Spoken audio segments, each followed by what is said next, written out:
Olha, a Quest fez um levantamento muito interessante sobre a influência que governadores que estão saindo agora do poder têm para fazer os seus sucessores. A gente já debateu aqui os números para os governadores que vão tentar reeleição e hoje, né, Jefferson, a gente vai falar sobre sucessão. Como é que está aí a influência de governadores de estados-chaves aí da federação para fazer o seu sucessor nessas eleições de outubro. Bem-vindo a mais um Política em Off, meu amigo Jefferson Rodrigues. Israel, agora a gente tem cenários interessantíssimos de governadores que não necessariamente deixaram o poder, governadores que ainda são governadores, que têm uma altíssima aprovação, mas que aparentemente não vão fazer sucessor. Tem governadores com boa aprovação e que o sucessor vai suar um cadinho, e tem outros que aparentemente o cenário está tranquilo, ou seja, não necessariamente ter sido um bom governador, ter sido bem avaliado pela população, assegura que ele vai fazer um sucessor. Há questões ali locais que podem mexer na percepção das pessoas, e vamos destrinchar esse grupo de estados aí. São 1, 2, 3, 4, 5, 6, são 7 estados para a gente conversar. Antes disso, nosso pedido de sempre, quem está acompanhando aí o vídeo, ativa para se inscrever e as notificações. Você se inscrever no canal é muito importante para a gente. As notificações é muito importante para você, que toda hora que sai um bom vídeo, um vídeo novo, você recebe o alerta no teu celular. E a sua participação também, né? A gente quer saber o que você acha, qual a sua visão sobre a disputa no seu estado. Se você não é de nenhum desses estados, traz também aí o que a sua opinião, participa aí com a gente. E bora para Goiás. Vamos embora. Deixa eu colocar aqui na tela os números da pesquisa, né? A pesquisa traz, Goiás, né? Com o ex-governador Ronaldo Caiado, do União, que é pré-candidato à presidência. A gente tem ali o Ratinho Júnior do Paraná. A gente tem o Renato Casagrande do Espírito Santo, o Helder Barbalha ali do Pará, Romeu Zema também pré-candidato à presidência, e também o Eduardo Leite no Rio Grande do Sul, para a gente fazer esse levantamento, né? E a gente começa então com Goiás. Ronaldo Caiado, pré-candidato à presidência pela União Brasil.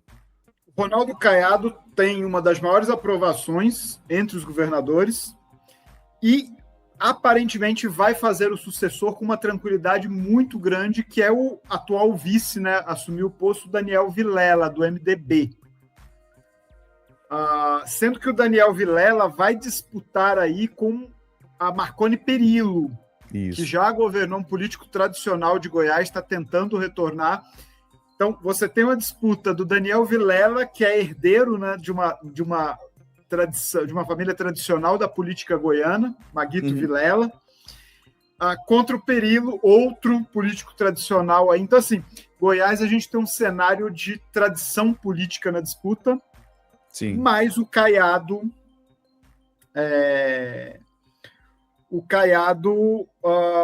tem 84% de aprovação. Em Goiás, eu acho que a gente vai ver uma campanha esteticamente bonita, né, dos dois candidatos, bem disputada. Acho que vai ser um nível muito alto de campanha em Goiás. Sim. Mas a aprovação do Caiado dá todo o indício de que ele vai fazer o sucessor. Um ponto que os eleitores acham que seria interessante ter um governador independente de influências. Sim. Contudo, você acabou de colocar aí da aprovação do Caiado, né? Exatamente. E realmente o Caiado, inclusive, é o grande trunfo que ele tem na mão, para a própria pré-candidatura dele à presidência da República, essa aprovação que ele tem em Goiás, né? Tentar, de alguma forma, mostrar ao brasileiro que ele pode replicar aí o bom governo que ele fez no Goiás, né? No Brasil todo. Então, assim, para mim não é uma surpresa, não há surpresa nesse dado de que 71% das pessoas dizem que o Caiado ele merece eleger o sucessor, porque ele fez realmente um governo muito bem aprovado. Como eu falei, vai ser uma campanha de alto nível para a gente acompanhar, mas eu acho que nesse caso aí, somente o imponderável vai mudar o resultado que está sendo esperado para essa eleição. Vamos acompanhar Goiás. Pessoal de Goiás que está nos assistindo, traz para a gente aí, então, a sua visão, a sua opinião sobre o cenário da disputa aí.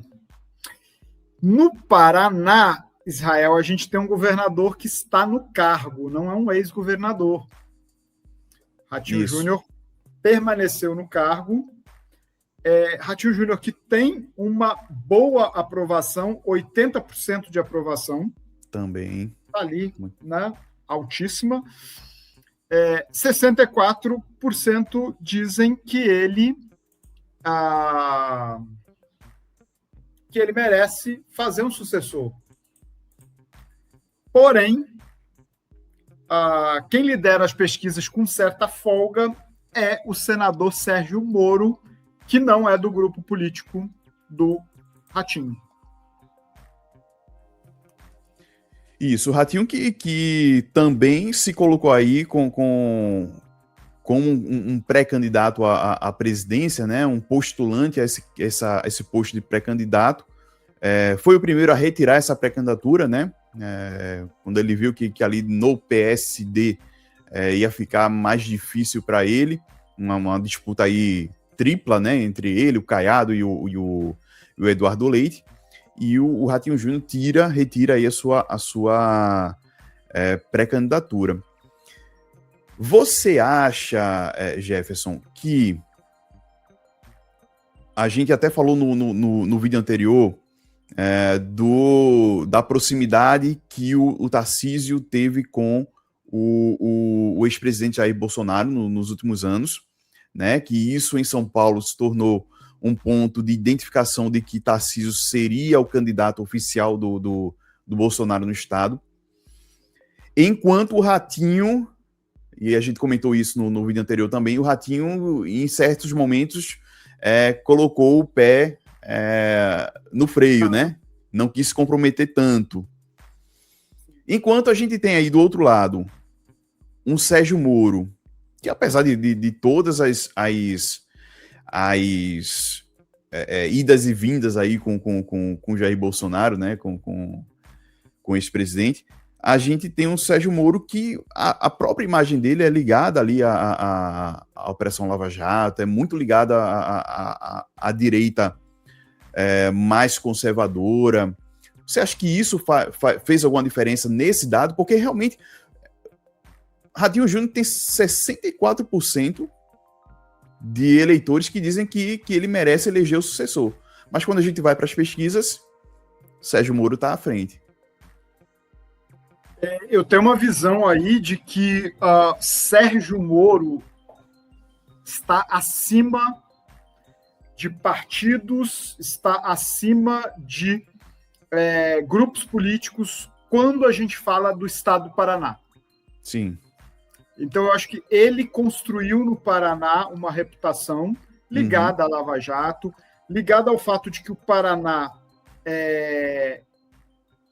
ele já vinha de um rompimento com a esquerda, o Paraná, uma votação maciça na direita, e o Sérgio Moro desponta como uma figura querida pelo paranaense. Sim. Tanto que o Sérgio Moro liderando pesquisas, ele não tinha partido para disputar a eleição. Depois é que o Sérgio Moro vai, aí não sei como foi a negociação, mas que Valdemar Costa Neto dá a legenda, traz o Sérgio Moro para o PL, mas isso agora, em 2026. Sim. E aí você tem Sérgio Moro gravando vídeo junto com Flávio Bolsonaro. Aí você tem aquelas coisas que só a política brasileira produz, né? Aquelas imagens de... Só que eu vejo muito isso. Nós temos aqui uma figura que é maior do que a questão partidária. Sim, sim. Vou deixar uma interrogação no ar, quando a campanha começa, a coisa esquenta, o poder da máquina na mão do Ratinho, se isso vai balancear de alguma forma o que a gente está vendo hoje nas pesquisas. Acho que é um cenário a ser observado.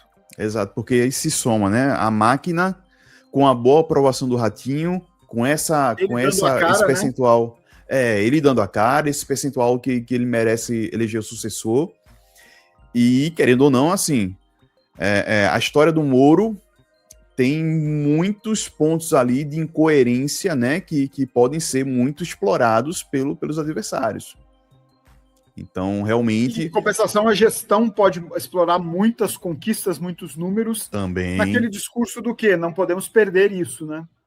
Exato. Então, talvez, Jefferson, e aí você foi muito feliz na sua colocação, talvez esse retrato hoje do Paraná seja retrato de momento, né?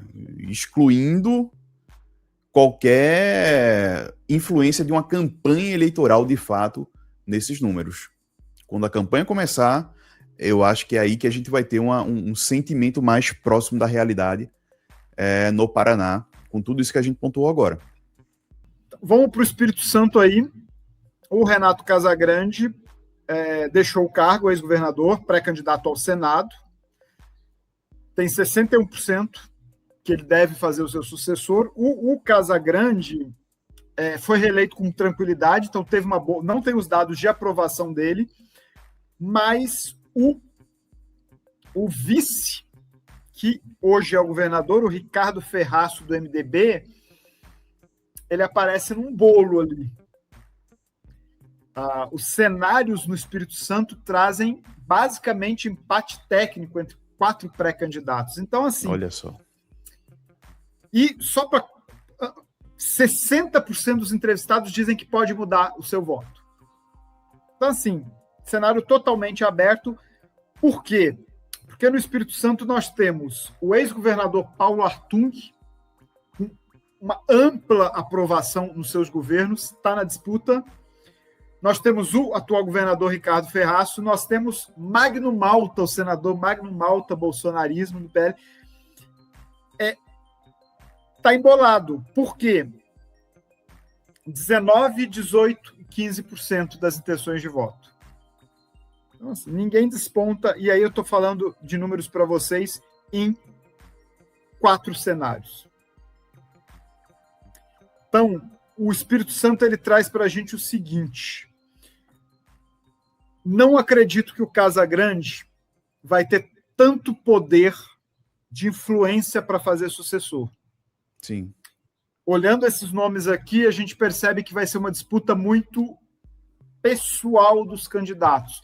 Magno Malta tem uma trajetória gigante no Espírito Santo, no Senado. O Paulo Artung, que já foi governador. O Ferraço também já foi senador, agora é atual governador. Ou seja, vai ser uma briga ali, eu acho que muito de narrativas e de personalista dos candidatos em si, do que de influências externas. Não, legal. Eu acho que aí a gente tem um cenário de que a campanha eleitoral vai fazer toda a diferença. São 4 pré-candidatos hoje, né? Que vamos imaginar numa corrida, os 4 vão largar praticamente um do lado do outro. E aí a melhor tática vai se sobressair, porque se o Casagrande ele não está mais no poder, as pessoas dizem que ele até merece eleger um sucessor, mas ele não está mais no poder. E o vice, né, dele, que na teoria seria a pessoa que ele vai tá apoiando, não consegue estar se sobressaindo nesse momento da campanha, então, da pré-campanha, né? Então, na campanha, a largada do dia 16 de agosto vai ser a largada de uma corrida em que os 4 na teoria, vão largar iguais. E aí vai contar aí quem vai ter mais tempo de televisão, quem vai ter mais fundo eleitoral, né? E quem vai ter a melhor estratégia, lógico. Quando 60% dos eleitores admitem que pode mudar o voto, ou seja, mostra que os eleitores eles não estão muito atentos nem preocupados com essa sucessão no momento. Exatamente. Então, fica tudo para a campanha. É um campo muito aberto. Ainda, último dos governadores com grande taxa de aprovação, Helder Barbalho, no Pará. O Helder deixou o cargo também, pré-candidato ao Senado. Fofoquinhas de corredores chegaram a dizer que o Lula gostaria de ter o Helder Barbalho como vice. Sim. Na chapa. 56% acreditam que o Helder merece fazer o sucessor. Atual governadora Hannah Gassan. O Pará dá um vídeo exclusivo só para ele. Estamos devendo trazer isso aqui no canal, porque a Hannah vai disputar com o Daniel Santos, que é o ex-prefeito de Ananindeua. Deixou o cargo agora para ser... ele foi reeleito, né? E saiu para concorrer ao governo. E aí, eu não vou me debruçar sobre a novela que é o Pará, mas o Daniel Santos era do grupo do Helder, rompeu, desafiou o poder dos Barbalho, enfim. E chegou até a ameaçar. Hoje a Hannah já parece tecnicamente empatada com ele nas pesquisas, sendo que a maioria dos paraenses ainda não sabe que ela é a candidata do Helder. Então, quando essa conexão começar a ser feita, muito provavelmente ela pode se colocar como mais confortável nas pesquisas. Isso, só um terço, né? Os dados da Quest dizem que só um terço das pessoas sabem que ela é a candidata do governador. Então tem 2/3 aí dos eleitores que ainda desconhecem esse fato, né? Curioso lembrando isso até. Exato. E só lembrando, acrescentando que o Pará é um dos estados em que o presidente Lula tem o melhor desempenho eleitoral. Lula, Pará, Ceará, Bahia e Pernambuco. Então, só 17% hoje associam a Hannah ao Lula. Menos ainda. Então, assim, é um cenário ainda de campo aberto para a atual governadora ocupar ainda. Isso, campo aberto e assim, com tendências favoráveis, né? Com essa aprovação do Helder e esse 56% que dizem que ele merece eleger o sucessor. Então é um campo aberto com uma tendência muito favorável para Hannah. Se souber fazer o trabalho direitinho, né? Exatamente. As coisas mantendo aí, né, um poder de influência da família Barbalho que vai seguindo aí no Pará. O Helder consegue consolidar bem essa influência. Exatamente. E colocando aqui para você que é do Pará, a gente está devendo fazer um vídeo para esmiuçar um pouquinho a situação política aí do Estado. Está na lista. Não vamos furar esse material, né, Israel? Vamos sim. Agora eu vou trazer um pelotão. Opa, desculpa, atropelei. Não, eu ia só pontuar que estive no Pará nas últimas eleições, fazendo campanha, e é um estado realmente cheio de peculiaridades que vale muito a pena a gente esmiuçar o cenário por lá, sim. Vamos fazer isso. Temos experiência no Pará. Já estive na última campanha em Ananindeua, então, Ananindeua e Santarém. Então, a gente também tem o que trazer aí para os nossos espectadores. Eu vou fazer o recorte agora, a parte de baixo dessa tabela, que são 3 governadores que estão saindo não tão bem avaliados assim dos seus cargos. Por quê? Romeu Zema, aqui nas Minas Gerais, ele tem aprovação de 52% do eleitorado mineiro, mas ele teve a desaprovação de 41%. Isso reflete, né? Esse gráfico aí, 49 acham que o Zema merece fazer um sucessor, 42 acham que não. Equilíbrio, né? Muito equilibrado. O que acontece? Zema, pré-candidato à presidência, deixou seu vice Matheus Simões, do PSD. Matheus Simões era do Novo, migrou para o PSD para ser candidato, nesse momento, à reeleição. Matheus Simões não decola nas pesquisas. Já falei aqui em vídeo sobre Minas Gerais. Desde meados de 2025, Simões está aparecendo ao lado do Zema, Simões está inaugurando, Simões está gravando vídeos, Simões não movimenta 1 milímetro nas pesquisas. O gráfico está estável. Parece que não está funcionando. E, fechando aqui para discutir sobre esse cenário, Israel, falei isso de Sérgio Moro. Sérgio Moro no Pará. Muito se deve à figura do Sérgio Moro e não a partidos. Vou trazer isso para Minas Gerais. Acho que a figura do Romeu Zema teve ali o seu momento em Minas, mas daí a fazer um sucessor, o poder de transferência de voto do Zema vai ser aparentemente muito baixo. E o Matheus Simões, também posso dedicar, a gente colocar isso no próximo vídeo sobre Minas. Eu acho que o Matheus Simões se perdeu no personagem. Acho que ele está perdido nos personagens, então não sei. E olha que eu simpatizo com a figura dele, mas não tem um cenário muito interessante aí. Acho difícil Zema conseguir fazer o sucessor. Eu concordo contigo. E eu tenho um outro ponto também, que aí eu vou pedir para que você também pontue logo depois que eu trouxer, mas conheço Minas, fiz campanha também em Minas na última eleição, e uma coisa que eu sempre ouvi foi que o Zema, ele foi um governador que deu muita atenção ao interior, né, interior do estado, que rodou o estado, as 800 e tantas cidades de Minas, e Zema tem esse ponto positivo. Porém, o que é que eu enxergo hoje? O Zema, ele está muito concentrado, e certamente, né, na campanha para a presidência da República. Então, assim, se o Zema tivesse as condições, tempo e foco em fazer o Matheus, vamos colocar assim, conhecido aí no interior de Minas, rodando com ele, mostrando que Matheus é a continuidade do seu trabalho, que Matheus é o melhor caminho para Minas, é um caminho que a gente fala muito em eleição, um caminho seguro e melhor para Minas, que é continuar com o modelo de gestão que hoje tem.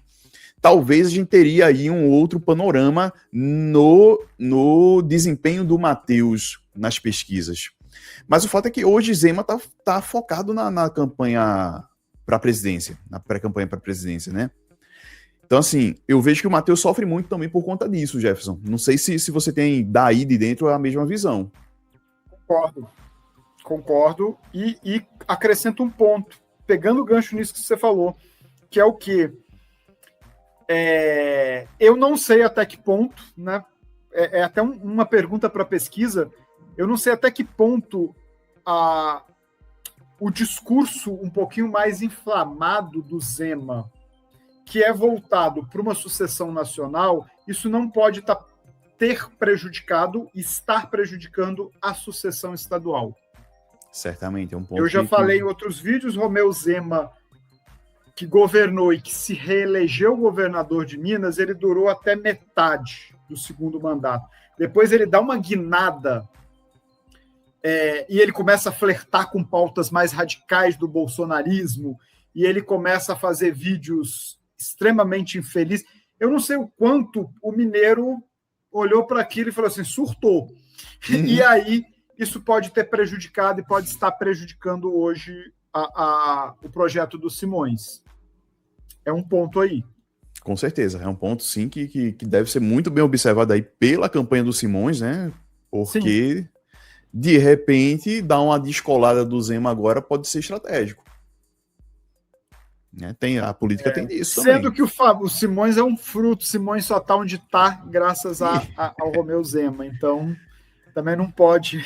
É complicado. Então é uma dificuldade gigantesca aí para o Matheus. Vamos ver o que acontece, né? Quais são as táticas aí que os marqueteiros do Matheus vão tirar da cartola.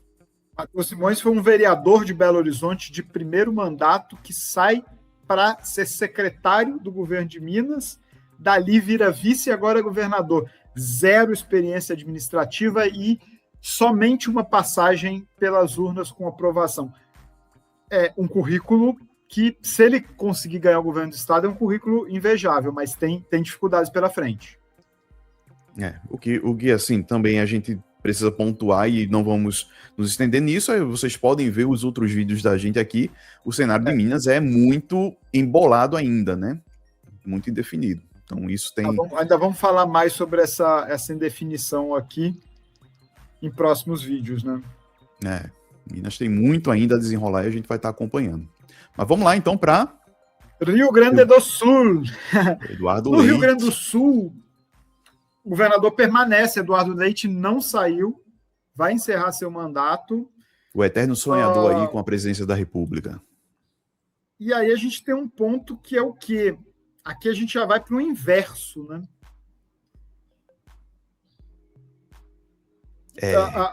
39 dizem que ele merece fazer um sucessor, ou seja, quase metade do eleitor acha que ele não deve fazer sucessor, sendo que a aprovação do Eduardo Leite está em exato 51%, contra 39% de desaprovação. Ou seja, ele não está tão mal, ele tá, metade do eleitorado ali aprova ele, mas aprovamos ele, mas não faz sucessor, não. Você acha que a tragédia que a gente teve das cheias no Rio Grande do Sul, históricas, né, isso tem algum rebatimento, Jefferson? Não sei se tem tanto assim, não. Não vi nenhum dado. Eu acho que eu vou pelo caminho. Primeiro, Eduardo Leite é o primeiro governador reeleito na história do Rio Grande do Sul. Sim. Mas ele não foi reeleito, que ele tinha saído antes, deixou o vice e voltou. Mas se a gente fizer uma matemática muito simples, ele teve 2 mandatos seguidos. Primeira vez na história do Rio Grande do Sul. Então, o Rio Grande do Sul não gosta de reeleição, reelegeu e agora chega. Vamos dar uma virada. Característica do eleitorado do Rio Grande do Sul. Eles trabalham muito com a alternância. Rio Grande do Sul já teve PT, já teve PMDB, o Eduardo Leite era PSDB. Rio Grande do Sul trabalha com alternância de poder. Isso é muito latente do eleitorado lá. Então, o que eu estou vendo aqui é alternância de poder. 45%, né, do eleitorado gaúcho prefere um governador independente, que não tem aí ligação com o grupo político atual. E aí, então, é cultural, pesquisas, né? Pesquisas de segundo turno colocam a Juliana Brizola do PDT no segundo turno contra o Zuco do PL, ela leva a eleição. Pela primeira vez parece que o PT vai fazer a matemática e entender que é melhor não lançar candidato, vai se aliar e garantir talvez o governo do Rio Grande do Sul na mão de um sobrenome Brizola, que seria algo também muito interessante de se ver acontecendo.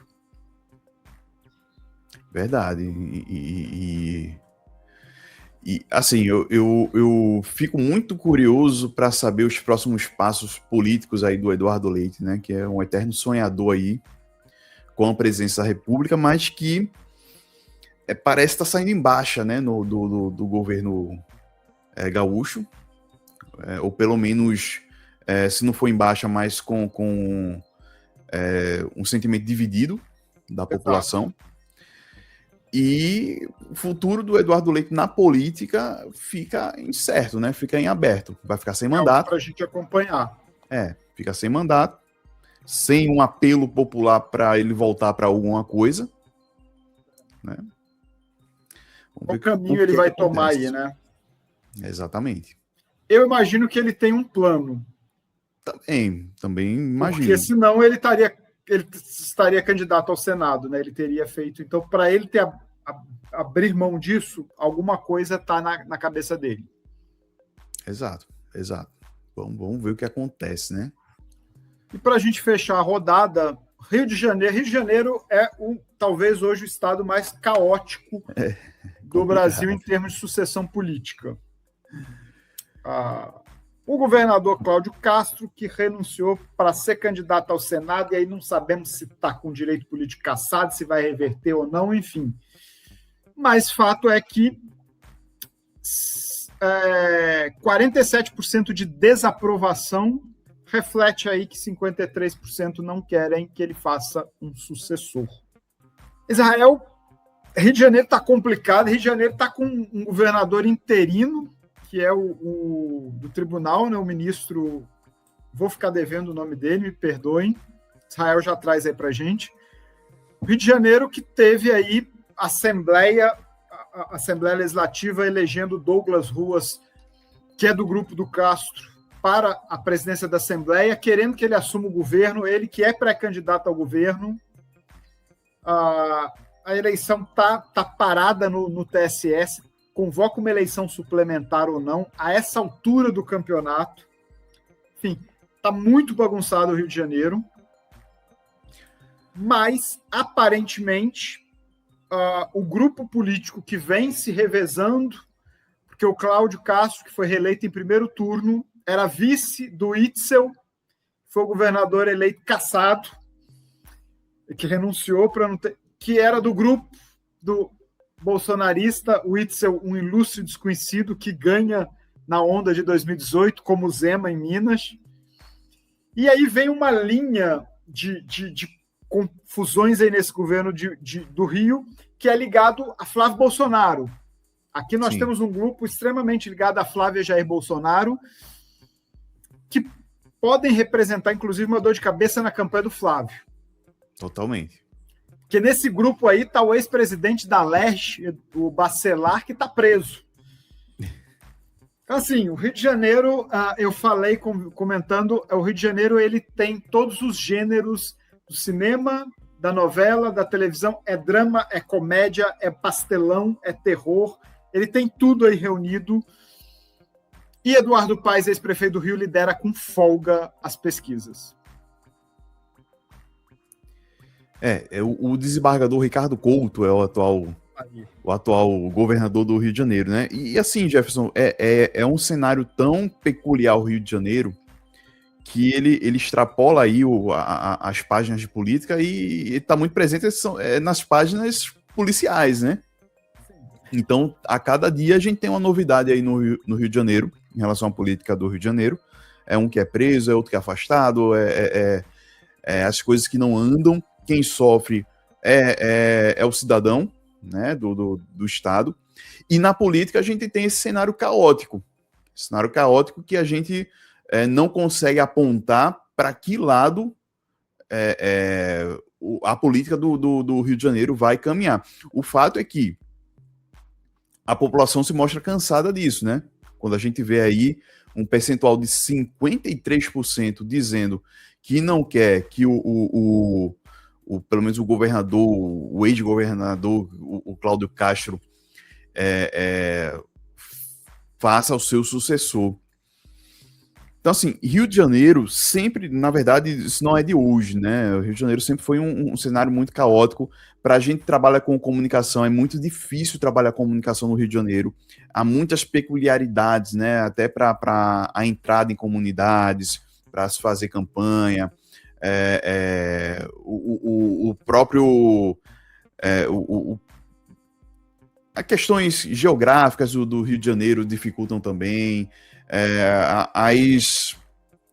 Esse histórico, né, essa cultura do jeitinho do Rio de Janeiro de resolver as coisas. Então, assim, é um cenário que a gente precisa aguardar para ver o que é que a justiça vai encaminhar em relação ao futuro do Rio de Janeiro, para a gente ter um cenário avaliável, né?